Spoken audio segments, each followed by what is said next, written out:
Anyone can tell me again? Anyone can tell me again? Why you do this? Why you do this? Why you do this? Why? Why? কেন করছো এটা? Why? Why? Why? Why?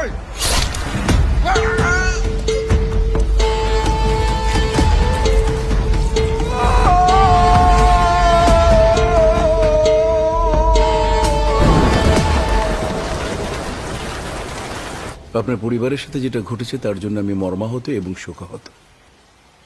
এতে আমার ছেলের কোনো দোষ নেই। একটা কথা মনে রাখবেন, পৃথিবীতে সবকিছু কেনা যায় কিন্তু আয়ু কেনা যায় না।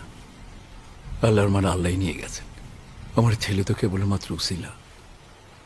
আপনার হাজবেন্ড ছিলেন আপনার পরিবারের একমাত্র ইনকাম হোল্ডার।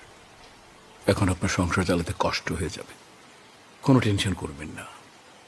আমি আদি মির্জা আপনার সামনে ওয়াদা করছি, আমি যতদিন বেঁচে থাকবো আপনার সংসারের সমস্ত খরচ আমি বহন করব। যদি বিশ্বাস না হয় আপনাকে ব্ল্যাঙ্ক চেক দিয়ে দিচ্ছে। শিহাব, চেক দিয়ে দিও। আপনি চেক বুঝে নিয়ে 1000 টাকা তুলবেন আর আরেক দিকে আমার ছেলের মামলাটা তুলে নেবেন। আপনার কাছে আমি বিনীত অনুরোধ করছি, প্লিজ সিস্টার। অসম্ভব, এই মামলা আমি তুলব না। আপনার ছেলে একটা জানোয়ার, একটা নরপিশাচে। আমি তাকে জেলে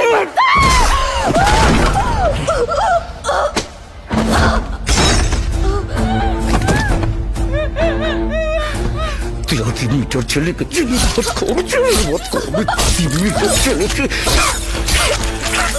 তোর কলেজ আমি বের করে ফেলবো।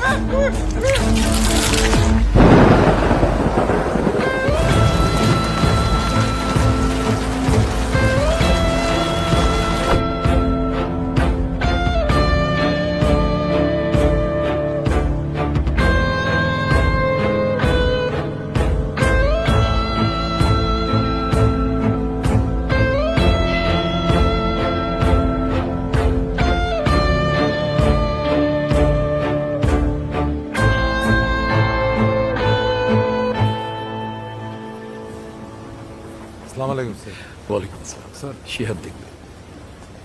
শুনলাম গতকাল আরিয়ান নাকি টিচারের, ওর এখনই এই অবস্থা।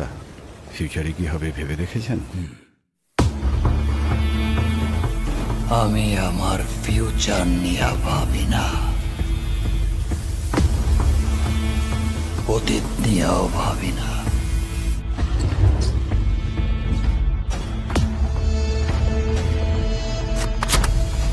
আমি শুধু একটা জিনিসই ভাবি,